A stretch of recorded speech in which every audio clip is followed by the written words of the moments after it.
All right. Hey, folks. Let's get started. For those of you who don't know me, I'm Berrio Matamoros. I'm a library associate professor and emerging technologies librarian at CUNY, the City University of New York. First off, thanks for coming. Has anyone here attempted flipping yet? Okay, a couple people. All right. How many folks here are instructors, either professors or teach in some way? Great. All right. How many folks here are educational or instructional technologists? Okay, a few. And the other folks, IT folks, and librarians who don't teach, which is very few nowadays. Yes, awesome. All right, cool. Just want to get a day what the audience is like. So before I actually get into the substance of what I'm talking about, I wanted to give a thank you to Chester Kozakowski, who, when I first proposed this session, he was a co-presenter, but unfortunately he wasn't able to make it to the conference at all. So he's an educational technology specialist at Boston College, where I used to work, and we worked together closely for about 4 years. So that's Chester and that's Calvin. They both stand their regrets. All right, so I promised that this session would not be too much about my experience with flipping, so I'll be really brief about it. I flipped my one legal research course when I first started at CUNY about 2 years ago, and then last year our entire library faculty flipped, so we offer 7 different sections of the course. And Chester works with a bunch of faculty at Boston College who have flipped either a part of a class session or a whole class session, maybe an entire course. So between the two of us, we've had a lot of experience, gone through a lot of growing pains with getting accustomed to what flipping is, and hopefully I'll be able to save some of you that trouble through this talk. By the way, I don't know if you can see down here the tiny URL I created. All my slides are on my website. So instead of having to type this all up while I'm talking, in the latter 2/3, there's a whole lot of text on the screen. I usually try and avoid doing that, but for this in particular, I'm expecting people will go back and use this as a roadmap because that's what it's been sold as. So I wanted to give you all the text up front. That way you don't have to spend the entire time typing. All right. So I don't think I have to really tell anyone in this audience what this is, but just to give a one-sentence explanation of what flipping the classroom is. It's taking content that's typically delivered in the classroom and moving it outside of the classroom in some manner in order to create opportunities for active learning in the classroom. And the great thing about this in legal education is that it puts focus on skills development. So there's been a lot of talk about the need for practice-ready attorneys at the end of the 3 years of law school, the fact that no employers really want to hire students who have zero practical skills, and flipping the classroom allows that kind of skills development to occur pretty much in any law school course. So what can you flip? Well, you can flip a part of a class section, so it doesn't even have to be an entire session. You can just flip, say, if there's a couple topics you're touching on, of course, a whole class session. Then if there's a module, a particular topical module throughout a course, or if you're crazy like I was the first time I did it, you can flip the entire course. It was so exhausting to do it, although very worthwhile in the end. And I don't recommend anyone try this the first time around unless you have a ton of free time on your hands. I also wouldn't recommend you moving to a new city, starting a new job, and doing this in the same month. Definitely don't try that. Yeah. All right, so you think you want to flip. Well, for me, there's one big question when anyone talks to me about trying this, which is, what will you do in class that you can't do now? Because flipping, got to keep the focus on the active learning exercises, the active learning skills development in the class. It's not about the technology. It's not about being on the bleeding edge, although it's in no regard bleeding edge anymore. It's about creating this time in the classroom to have these hands-on or active learning opportunities with your students. So if active learning isn't your goal, then just stop now, don't try it. Don't waste your time, it's very time consuming. Maybe you want to make some videos to supplement what you're teaching in class, that's great, but don't try and go through the whole process of flipping if active learning isn't your end goal. Okay, so that's all my introductory material. Let's get to the meat of this, which is the roadmap. So, first things really quick. This is a map from, why isn't this working? There we go. Can you guys see the dot? Oh, there it is. I don't know. Oh, there it is, really small. This is a map from 1916 that I found on the City of Cambridge's website. I used to live in Cambridge. I lived here for 9 years. So I love finding old historical stuff. This is where we are right now. This building obviously wasn't here in 1916. This actually, I don't think, was law school space back then even. So we're here, and here's our roadmap. There's 5 big steps in the way I look at it to how to approach flipping. First thing, to analyze what it is you want to flip, then to design your flip, develop the actual content, implement it, and evaluate it afterwards. So we're going to take these, break them down, tiny little pieces. First, analyzing. So how do you choose which sessions to flip? I get asked this all the time. And the first thing I want to say, I'm just going to talk about these out of order, is avoid classes where students get confused, where students tend to ask a lot of questions. What you want to do is identify classes or topics or subtopics where students seem to, well, most students seem to get it right away, where there really isn't much dialogue in the class about it, stuff that is pretty much you standing in front of the room, lecturing. I'm just going to talk to everyone like you're all instructors. I know you aren't all, but I hope that's okay.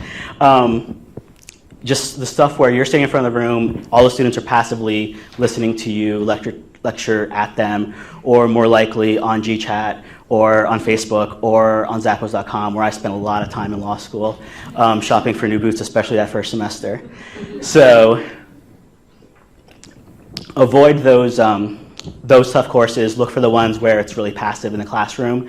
And you may have picked up by now that you have to have the experience of having taught this class before. I would not recommend someone flip a class the very first time they've been assigned to teach it, because you want to have a sense of, are the students getting this? Where do they have trouble? Where is it just like really quick, everyone's absorbing it? Because the areas where everyone's absorbing it fast, that's where you want to focus.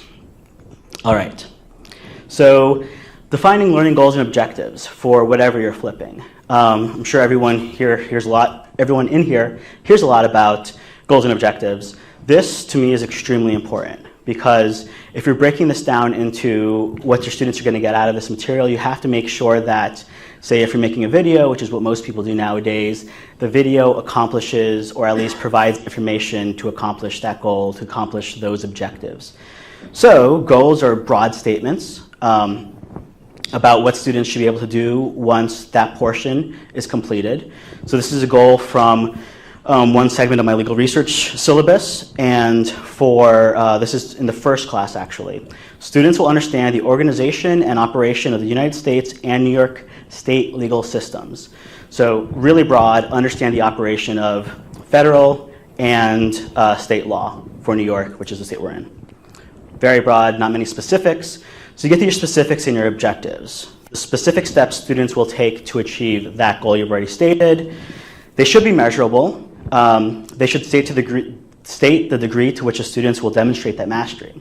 So in the case of the one we just saw, students will be able to identify the branches of the U.S. government, explain their relationship to one another, identify the types of primary authority created by each branch, and explain the general organization structure of each branch. Very specific on what students will be able to do, and all of that put together satisfies half of the goal up above, because remember the goal up above said US and New York State. So in my syllabus, there's the next bullet is all of that repeated for New York State. Those are two separate objectives for that section of the course. All right. And your goals and objectives can actually be really helpful for you to create a fuller outline of the materials that you'll need to present. So having that up front will help guide you through the rest of this process. Any questions about that before I move on? All right. So continuing to analyze, what is it that you're going to flip? What activities will you be doing in class? Before you actually start scripting any videos, doing any of that, figure out what do you want to do with this free time. You're going to end up having a varying amount of time in your class. If you flip your entire course the way I did the first time and still do, then I end up having about 3/4 of the 2 hours I have with my students to fill with some kind of active learning exercise, which is usually the homework they did, or usually stylized similar to the homework they would do at home week to week in legal research. All right, so figure out what they are, build them into your outline. So say if you're flipping a module, it's traditionally like a 3-class module, and your exercises don't have to be the last portion of your class. It could be you review the material from the videos, you do an exercise for 30 minutes, you move on to some more review, you do another exercise. So make sure you put them in your outline where you want them to go, just so you have that clear in your head. All right. And then how will these classroom activities be tied to the material delivered or reviewed outside of class? You want your students to be able to clearly see the connection. So if, say, it's a contracts class and you're doing a drafting exercise, you want them to be able to see the connection of why are we doing this drafting exercise here and not a week ago, not 2 weeks from now? Why is it important to put it right here, right now? And the connection between, so actually, yeah, I just made that point. So the next thing, when you actually have everything analyzed, you figured out what you want to accomplish, then it's time to get down to the dirty work and actually design what you're going to do to accomplish your flipping. And you got to figure out how do you want to deliver the material outside of class. There's a lot of ways to deliver the material outside of class. I'm sure your course website, whatever it is you use, is going to be a vehicle for that. But do you want to create videos? Do you want to create audio podcasts? Do you want to use Kali lessons? A lot of folks are using Kali lessons as part of their flipping. Another thing to do is look for existing content you may want to borrow. I always go out there and check to see what other folks have done, try and save myself the hassle. For legal research, it's really nice that vendors have a lot of tutorials on how to use their systems like Westlaw, Next, and Lexis Advance, so I use vendor videos sometimes, which is nice. You can look for video or audio clips on like legal ed. If anyone of you were here this morning for Michelle Pistone's talk on legal ed, there's a ton of stuff on YouTube. And the OIA project, if you're looking for audio clips that you want to be able to use in flipping, that's all public domain material, the OIA project stuff, because federal government. If there's any games that exist that you want to use, flipping, games can be helpful in flipping. Actually going to try and use some games next semester as part of our Flip Classroom, have some students do some online games outside of class. Again, Kali lessons already exist. And if the permission to use this material isn't explicit, you should ask as a courtesy to whoever's taking the time to create it, if you're going to borrow it. All right, and then lastly, a lot of folks don't want to do this step, but I think it's really important to spend the time to script out what you're going to actually include in the content you're creating. Whether it's an outline, I usually use an outline. I don't like a verbatim script because then I feel like I'm just monotone reading what's on the paper. But actually, I think all of my other colleagues wrote out every single word of what they said in their videos, which works for them. So it's really up to you how you want to do it. Just make sure you have some kind of script, what you're going to follow for the content you're creating. And as I'm sure any of you who have even looked into flipping before have heard, try and keep your videos concise if you're doing a video. Whatever it is you're doing, try and keep it concise. Even if you spend an hour lecturing in a classroom, you would be surprised at how much you can shrink that down if you're doing it just you and whatever software you're using to do this. So when I was at Boston College, I taught advanced legal research, and I would spend probably an hour of my hour and 15 minutes twice a week with the students just lecturing. And the content that I spent an hour lecturing, I've been able to get down to like 8 minutes into a video. Why? Because I would repeat things a lot. I would go into way too much detail that they will never care about because they're going to be lawyers and not going to be law librarians. If they are, then they'll hear about it when they actually start library school or when they start working as a law librarian. And so I really made sure that I cut out anything that my students as future practicing attorneys would not need to know. And that got me down to 8 minutes. And it's really something that we've stressed really amongst all of us at CUNY to make sure we keep our videos short. I think our average runtime for a video is like a little over 6 minutes. And these are things that used to be 40 minutes to an hour lectures. All right, so once you've designed what you're going to do as your content, it's time to actually, it's time to actually develop that content.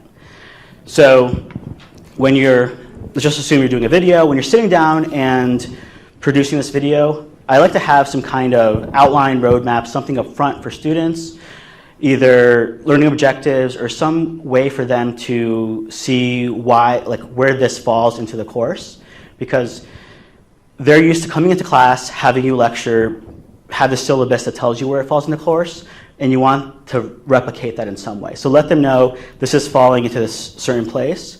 But one caveat is, if you do give goals and objectives, well, especially for the objectives part, if you give really specific things that students need to know, then you all know law students, they're going to take it as a checklist of what they need to learn, and they will learn nothing beyond that.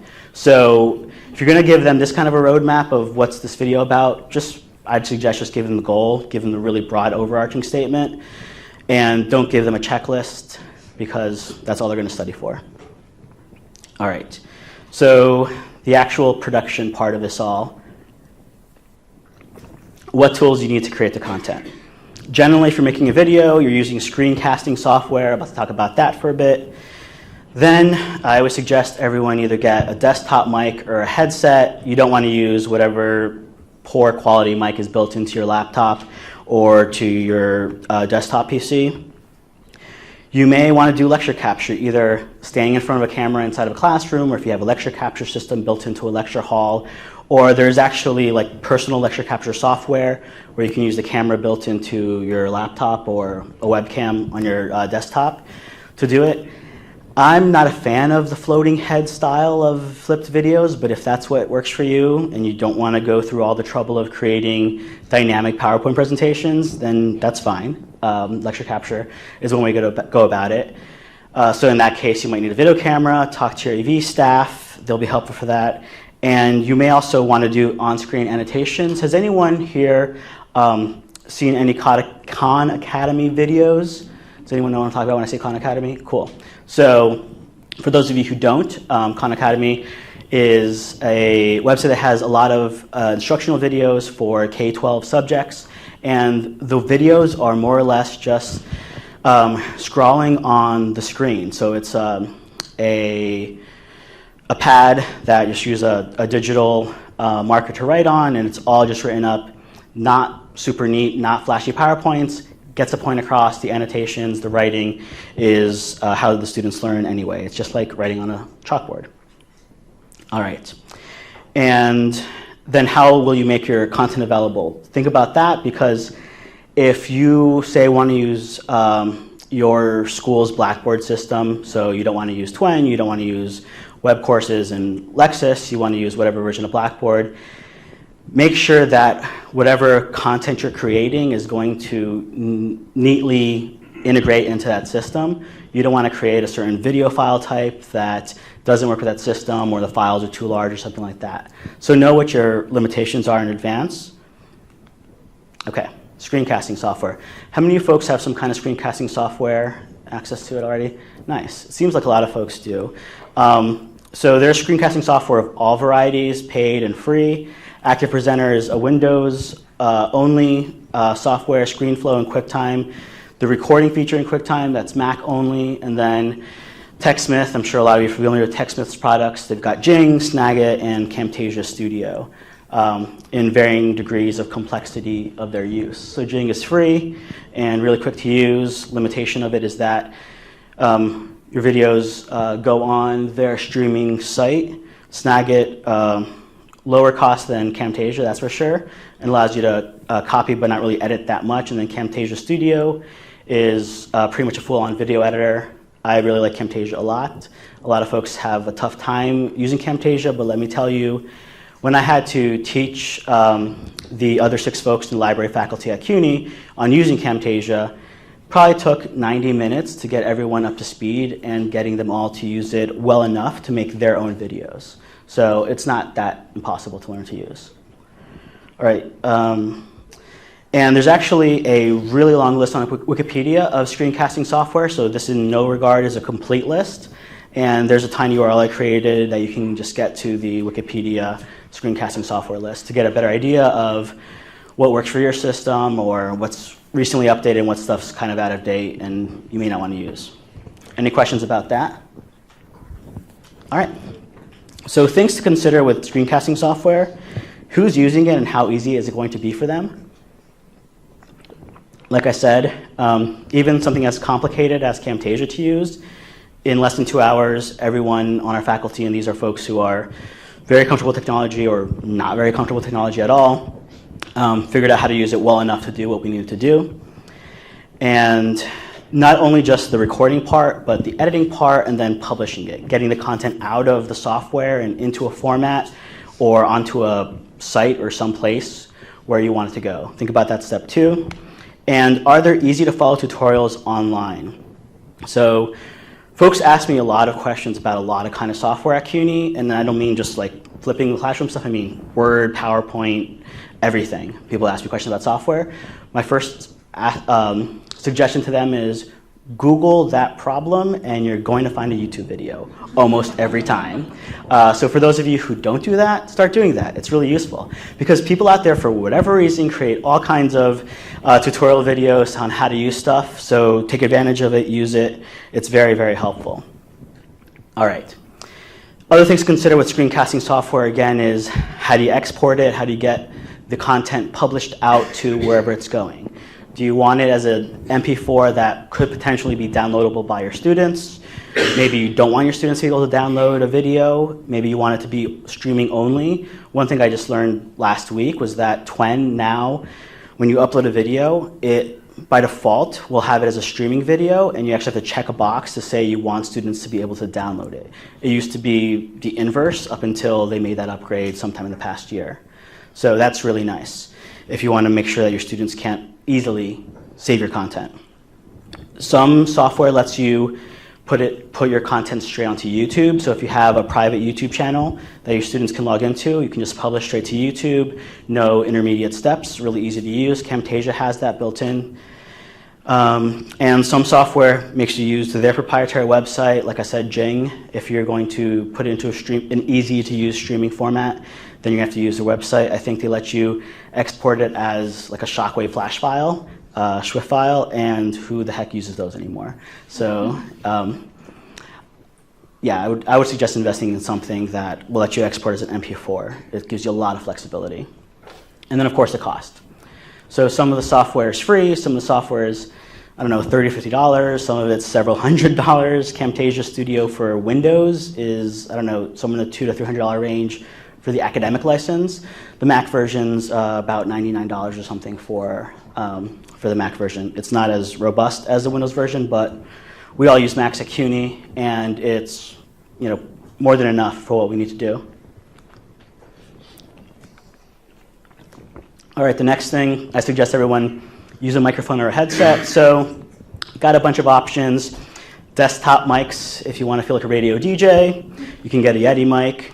Or I recommend a headset because I just like to not have to worry about leaning forward. Or one thing I do that I'm just going to jump ahead, and I have this later on as a tip, but I'll just share it now. I stand when I record my videos because I stand when I teach. I stand when I lecture. And my voice quality is different sitting to standing. So I find it, much clearer quality if I'm standing. Problem is that I have an entire glass front to my office that looks into the library. So students are sitting there studying while I'm this crazy guy standing, and they're just watching me talk to myself with a headset on. They have no idea what's going on. But they've learned what's going on. So the first time when I recorded all my videos, I was new. Now all of the 1Ls, like the entire 1L class, now the rising 2Ls, have experienced flipped classroom through legal research because they all take it in the first semester. So I'm getting ahead of myself a bit, but our doctrinal faculty are very excited because our students have all gone through this at least once. They all know how it works, and they're all familiar with it. So say if in a contracts course or in a property course, they want to flip part of the class, the students have already experienced it in legal research. So it's easy for those faculty to do it, and we're actually seeing it done, which I wasn't necessarily expecting, but there's a bunch of folks who are flipping parts of their class for next semester. Okay, so how do you find these? I'm not going to give you recommendations. There's way too many products out there. What I suggest is just do a quick search engine search, generic search engine search for either desktop microphone reviews. There's a ton of reviews out there, new products coming out all the time. Same thing for USB headset reviews, and find something that's in your price range and that has the features you want or that's well reviewed. Okay, so continuing on with developing your content. It's time to actually do the work and create the content. So when you're going down, when you're ready to record, I suggest to find a quiet place to record and turn off other things that make noise. Some examples that I've learned the hard way with having to scrap things I'm recording, the little pings from Outlook or whatever email program you're using, anything that makes noise within your computer because it's going to be picked up by the mic when it goes off. I silence my phone. They can wait. They'll leave me a voicemail. I'll call them back later on. And thankfully, I work in a library, so it's pretty quiet around me. And I always put a sign on my door that I'm recording. So folks are used to seeing that. They don't interrupt me. Okay, stand up. Already covered that. I think it really works for a lot of people. Keep to your script. Use it to stay on track. It's really easy to fall off track because you're talking to yourself, and it feels really uncomfortable at first. So having a script in front of you will make it easier to get through that as you get adjusted to it. All right, if you mess up, just keep going. This is one thing, like, you do not have to have a perfect take. You do not have to do this all in one take either. The nice thing about having software that lets you edit is that you can either just, if you say something and you screw it up, you can just give yourself a few seconds of dead air, and then try it again, and then try it again, and then try it again, because usually when you screw up, for some reason, you just keep screwing it up over and over again. So it might take 5 tries, but you'll get there, and then worry about it later. Go back, edit it out. One tip I have, and I'll do this away from the mic, is when you make an error, snap your fingers really close to your mic. So when you actually look at the track when you're editing it, you're going to have a spike on the audio. And you'll easily see, all right, there's a spike there. I got to go back last 10 seconds, listen to that, cut out whatever I screwed up on. And there's that tip. So it's all there. These are also on the Cali conference website too, not only on my own website, if you want to refer to them later. Keep your content concise, of course, and try and be engaging. It's really, really awkward talking to yourself and being engaging. Try not to be monotone. Despite that, try and imagine your students in front of you in a classroom, or this is material you probably care a lot about, unless you're being forced to teach a class you don't want to teach. So you should be excited about it. Try and convey that, even though you don't have an audience at that point. And try and be clear to understand. One thing that I learned, let me step back. I am naturally a very quick speaker, and I slow myself down in front of an audience because I'm trying to make sure that everyone understands me. I usually warn audiences up front, if I'm speaking too fast, just put your hand up in the air and I'll slow down. one thing I did in my videos, the first go round, was I would talk so quickly because I was just there by myself. There was nobody for me to think about, like, oh, I should slow down to make sure that that person understands me. And in the end of semester evaluations, in the reviews survey we did for the flipped classroom that we did with our 1Ls last fall, there were actually some students who said one of the speakers, they didn't name me, said one of the faculty spoke too quickly in some of the videos. I'm like, yeah, that's me. So the nice thing is that we're re-recording all those videos, and by we I mean someone else. So none of the students will be hearing me anymore. All of my audio is gone from all our videos because I just speak too fast. All right. So keep your content concise. Use images. Use other multimedia. Use something visually stimulating, color, whatever it is, to keep your students interested. They're used to this. They like this. All those digital natives, they're used to all this kind of content. Avoid excessive text. This is a terrible example of this because there's so much text on my slides. My slides are never like this. I might show you one of my videos later on if there's time, and you'll see that there's very minimal text. Actually, I think I'll have time. I'm going to show you one right now. So this actually isn't a video I created, but one of my colleagues did. Oh, hold on. You won't have the audio. Let's do it this way, because... Sorry. Terms and research tools. It will give an overview of federal agencies, and it will discuss sources of administrative law. This video does not cover state administrative law topics. State administrative law, particularly that of New York State, will be introduced in a separate video.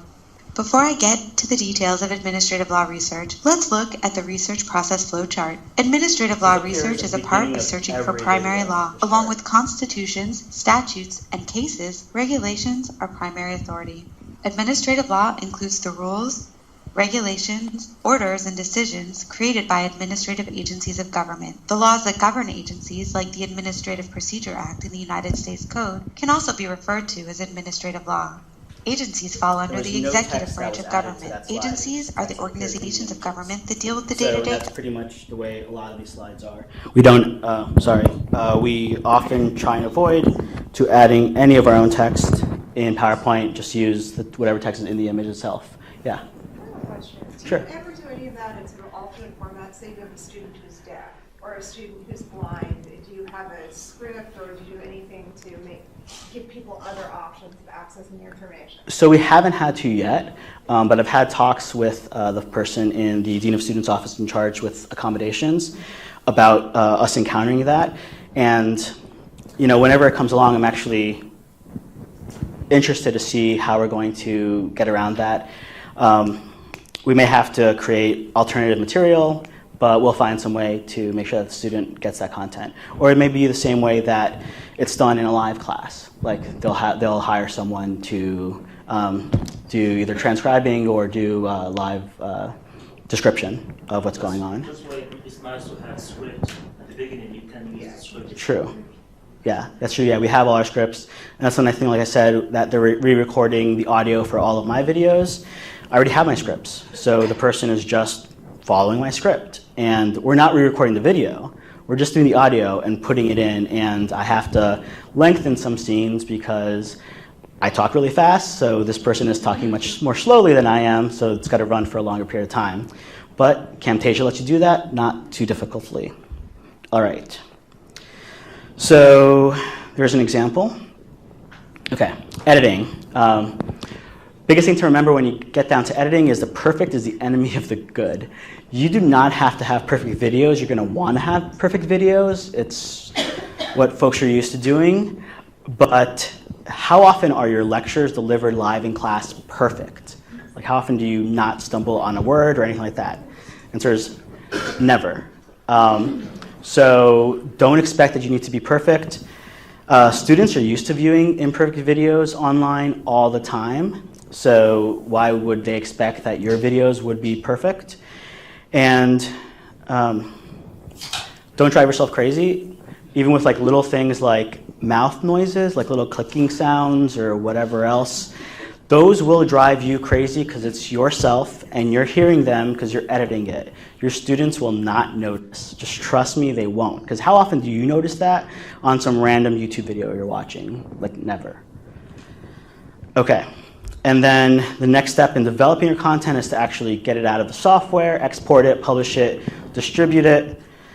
And Twen, I mentioned before, you can use this. I use web courses. I may go over to Twen now that they have the streaming video built in, because I was also told this morning that their streaming video option now also lets you have review questions on that same screen, which is pretty much exactly what TED Ed does, which is why we used TED Ed in our course last fall, because it allowed us to do the video in the screen with what appears here as microtext review questions, but those are multiple choice questions that our students answered as they were watching the video, and they all had accounts, so we knew who was getting it and who wasn't by seeing how they did on these review questions.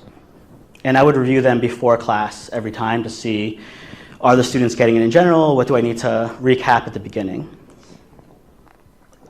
You can put your videos straight up on YouTube if you want, or export them directly to YouTube, or I just showed you TED Ed. Or if your school uses a different learning management system, you may want to just use that to get it out there to publish it. All right. One thing to ask yourself as you're developing this content is, do you want to use short assessments to check your students' understanding? I recommend people do this, not just to make sure your students are actually watching these videos. I'd like to think that we can trust law students to actually do the work we're assigning them. I don't know. I could be naive. They are getting graded on this, that's for sure. So you'd expect that they'd do it. But anyway, you do want to make sure that you're not there lecturing at them. And I always say lecturing at, not to, because that's the way it is most of the time. You're not there lecturing at them, so you can't see them nod, you can't see them look confused, you can't see them fall asleep. So you want to check to make sure they're getting it, and asking some questions that they answer right away is one way to check that they're getting it. So either multiple choice like you saw, maybe you want to have them write a discussion board post in your learning management system, or write you a short answer, like a 2-paragraph essay or something. Okay. And then the next thing with developing stuff is to prepare what you're going to be doing in class. So you're going to have all this new free time on your hands. What are you going to do with it? You have to make sure that you're ready for this part. Don't wait until the last moment. Again, I'm getting ahead of myself, but one thing that faculty who have done this always comment is that prep time during the semester is reduced dramatically, because they don't have to walk in and lecture. So they're going to walk in and do something that is just happening live, actively. And because of that, they maybe think that they can wait until the last moment to create these in-class exercises. Don't do that, because you should be building them into your outline anyway. They should be symbiotic to whatever online content you're creating. So for legal research, we took the homework and brought it into the classroom. And just really quickly, how that works for us is that we do a really short review, usually 5 to 10 minutes at the beginning of class.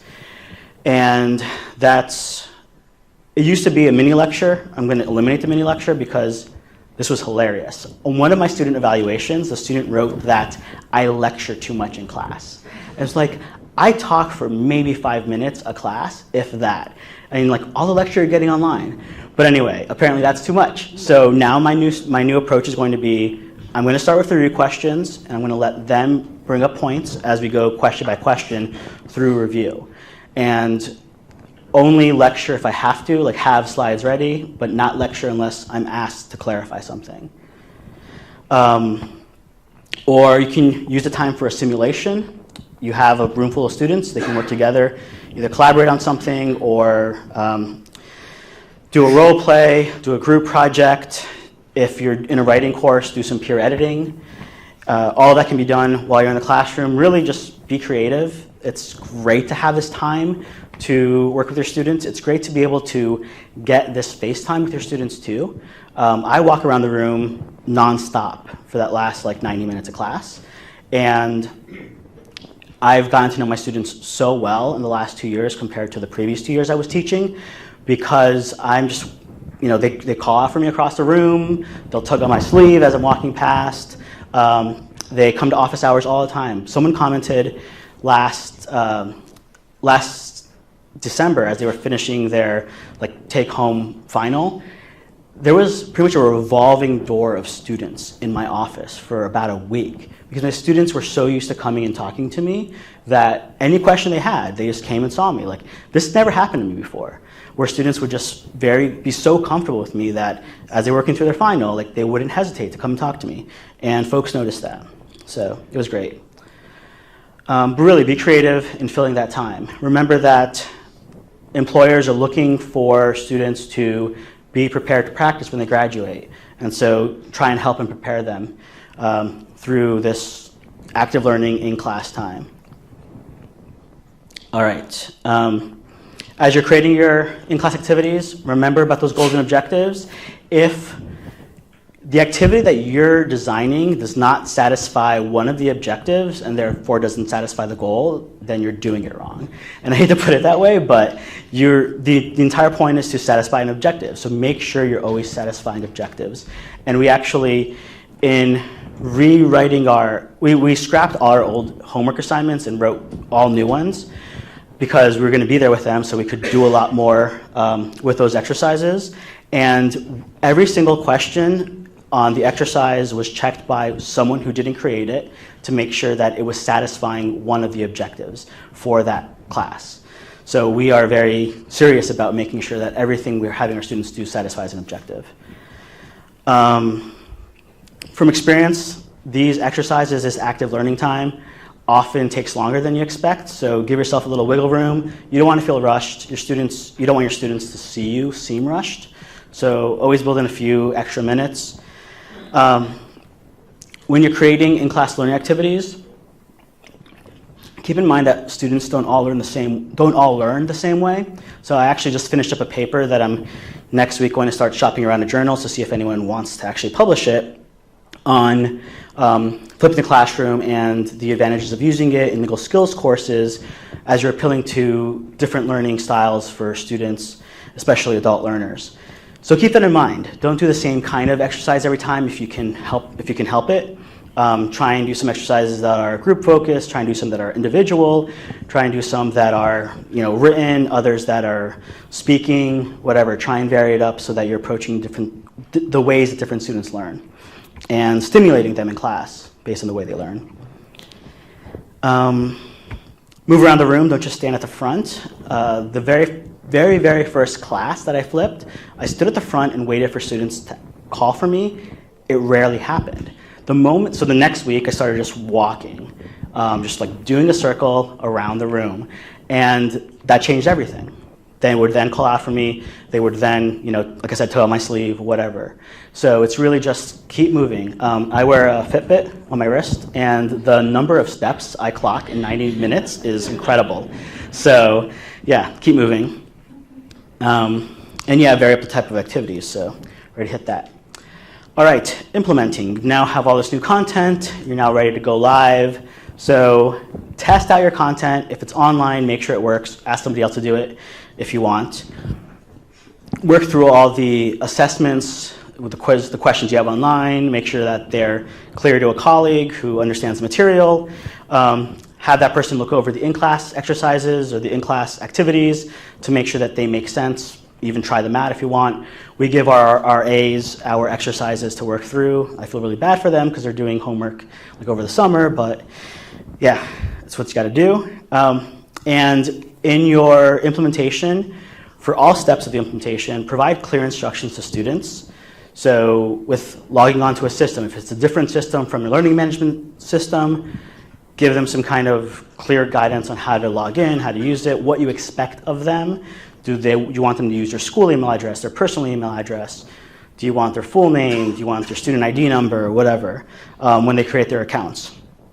And with in-class activities, you're always there to clarify things, but make sure the students know exactly what you want out of them, if you're going to grade or somehow else evaluate their in-class work.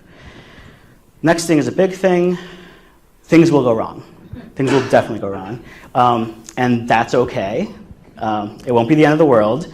And even if things don't go wrong, it's gonna seem like chaos.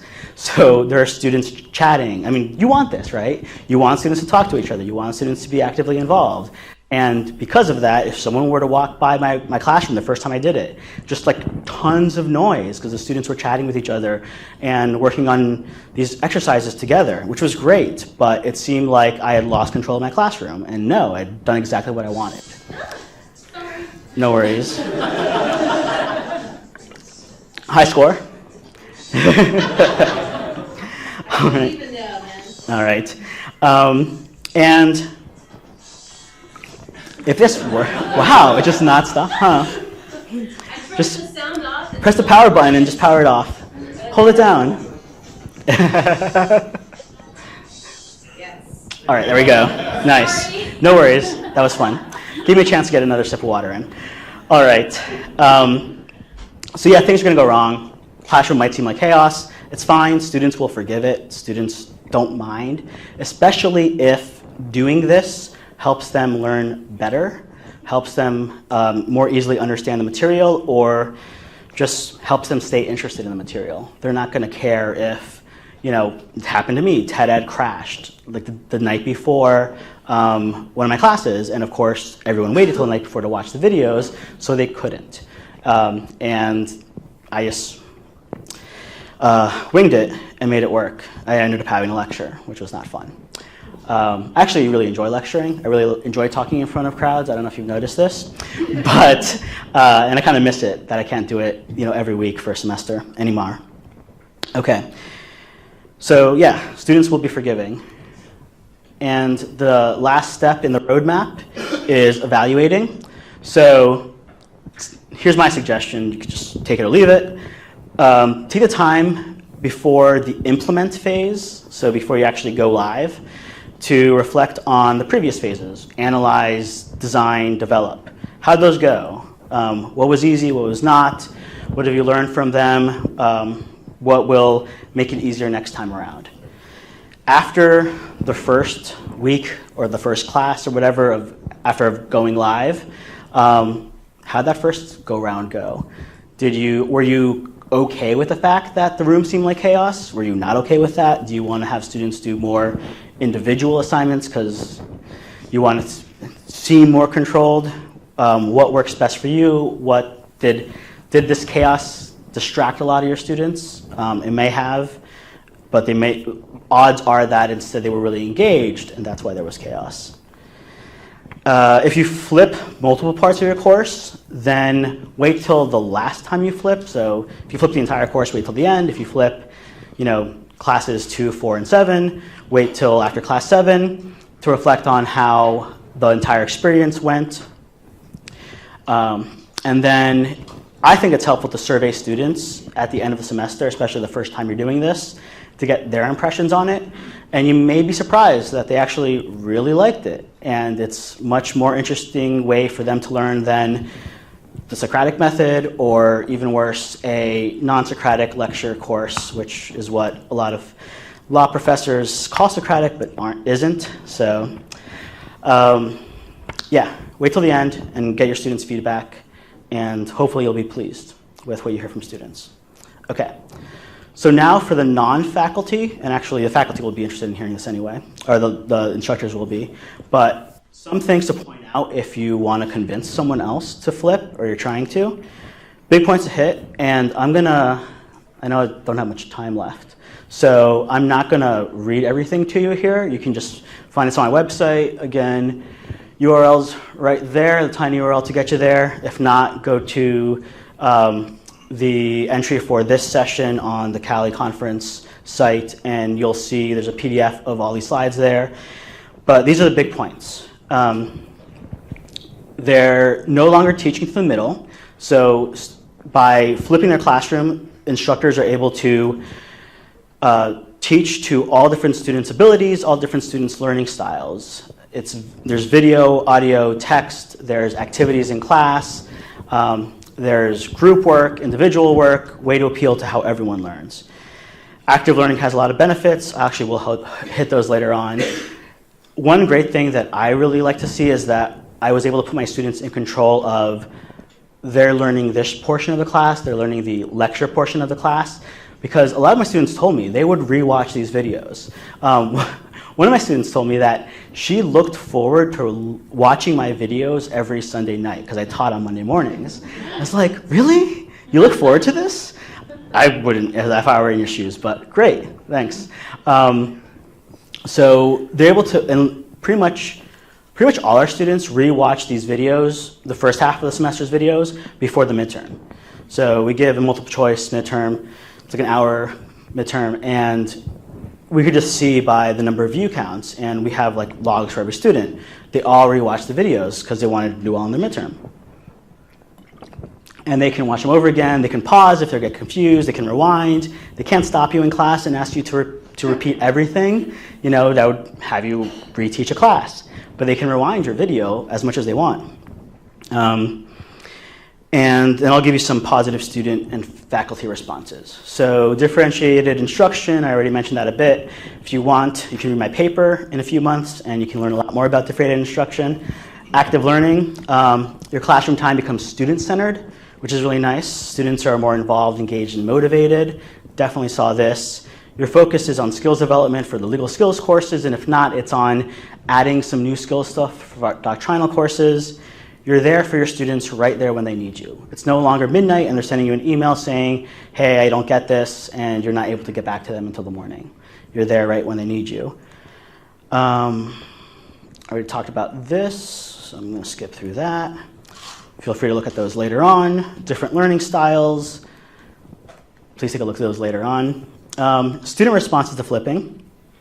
So this is from a bunch of different these are all, none of these are law school. So these are either from a number of different studies of adult learners, so higher ed, and their responses to flipping, and also things that I've gotten from my student evaluations. So students eventually prefer flipping over a traditional course. At first, they seem a little hesitant because like, what's going on here? This is really weird.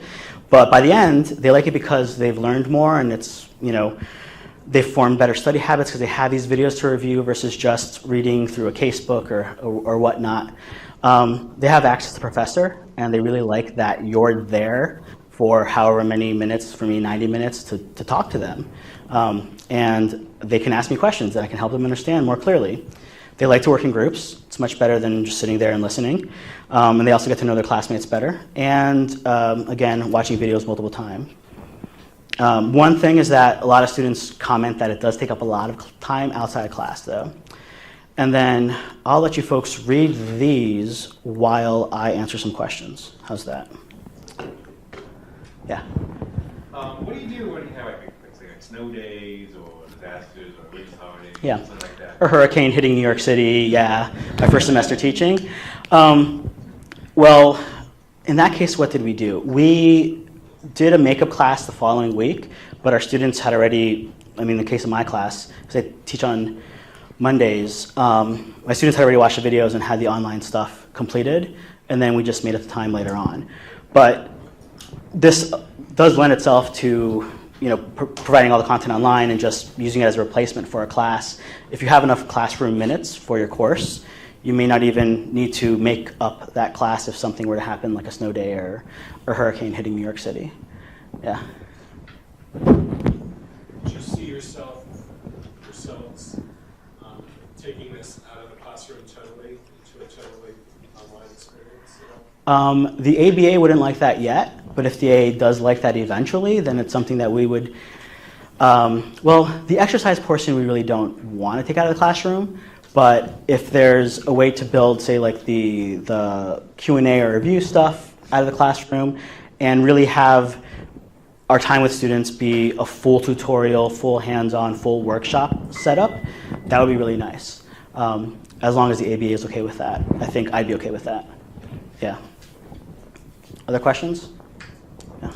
I might have been not paying close attention. Did you talk about, do your students take homework home? Are those exercises completed in They do not take homework home. Yeah, they turn them in at the end of class. Whether they're completely finished or not, I have folders for each student, so they go in their folder. I don't want them taking homework home. Yeah. They should focus on the videos and the questions at home. Other questions? Yeah. Do you use any kind of textbook? We did a custom textbook with Wolters Kluwer. So we wrote about 70% of the content in our textbook ourselves, and 30% is taken from different chapters from Wolters Kluwer titles on legal research. But yeah, we liked writing our own textbook. I came in a couple minutes late. You have a final, or is everything done in class? We do have a final. So their final is take home. They have 3 weeks to complete it, tons of time, including over Thanksgiving. I apologize to them for that. And it's worth 40% of their grade. Yeah, 40% of the grade. Other questions? Yeah. How do you grade the in-class exercises if students haven't been able to finish them? I don't grade them on being complete. I grade them on accuracy. Yeah, I mean, the exact opposite. Not on accuracy, like not getting it right, on actually trying and participation, more or less. So it's part of their 10% participation for the course. Yeah, which is a large amount of participation, but it's that large because they're doing in-class exercises. Yeah. That only has, you said if you don't grade them over the 10%, that only has up to 50%. Then they have a midterm, and they have another like graded exercise in the first portion of the course. So the midterm is done in the building in the auditorium. It's an hour-long multiple choice midterm, and then they have 1 week to turn in the other exercise. Yeah. Do you ever run into any ABA considerations for the in-class Not yet. assignments? Yeah, we haven't run into that yet, and I'm sure that we would find some way to make it work for the in-class stuff when we do eventually. Yeah, but we'll see. Yeah, great question. Sorry. Are you the only one who teaches this class, or if not, then like you do like a head-to-head like traditional versus I was the only one to do it the first semester I was at CUNY, and last year all 7 of us who teach this class did it, and we actually split up the work so each person did different weeks or whatnot. The first time I did it, we did do a head-to-head check on the student evaluations and student performance, and my students did perform better than everyone else did. And I actually asked someone to look over just read through my finals to check if I was too generous with my grading, and the person did not think I was too generous. Think that they did fine. So my students did perform better than everyone else. But now every single one experiences this their first semester in legal research. Yeah. Yeah. 2 questions. How many students in each class? There are currently 15 in each class. Yeah. Thanks. And then a completely unrelated question. Yeah. So it's been told to me that the state of New York, before you can sit for the bar, they've got their own rules, and the rules say something like, hey, don't go near an online class when you can't sit for the bar. And I paraphrase. Yes. So I know there was a question about ABA rules, Yeah. but how are you folks sitting right in the heart of New York dealing with that? We have not. Yeah. We have not reduced any classroom time. So we're still satisfying the classroom time requirement for the ABA and the state of New York. So you're And not so, really thinking of going full online? no, and we can't until we're allowed to. Right. Yeah. I misunderstood. Yeah. Yep. So the nice thing is that we now spend, of the 2 hours, you spend at least 90 minutes doing these activities. Yeah. Other questions? So actually, 1 second, sir, back there. Yeah. I flipped about a quarter of my Wills class, and I found attendance went up, which was great. Cool. One thing I never felt very comfortable about, though, is what to do when a student misses the in-class portion, because you can't really. Yeah. So that's the one time where I do ask students to do the work at home, and most of the time my students work in groups, but it can all be done individually. It's not like they have to work in groups. So they all need to do it at home and make a good effort at it. But what kind of stuff do you do in Wills? Well, client interviewing, and they have a file they carry through the year, right, from the client coming in at the beginning of the class to preparing the documents for probate at the end of the course. Oh, that's great. So in that case, for the interviewing stuff, I'm sure they can't make that up if they miss it, unless you have students volunteer to help to make it up or whatnot. Yeah, I have encountered that. What did you encounter that when you tried it? Yeah, I did. And what did you? I did what you said. I didn't feel very good about it, but they just had to pair up with some other student and do it. So Okay. one student ended up doing it twice if somebody missed, but Yeah. I didn't know what else to do. You can ask a friend. Hopefully, by the time they're taking wills, they've had made hopefully some friends in law school. Yeah. Yeah. Other questions? Actually, you had another question, right? Just to tag on to that,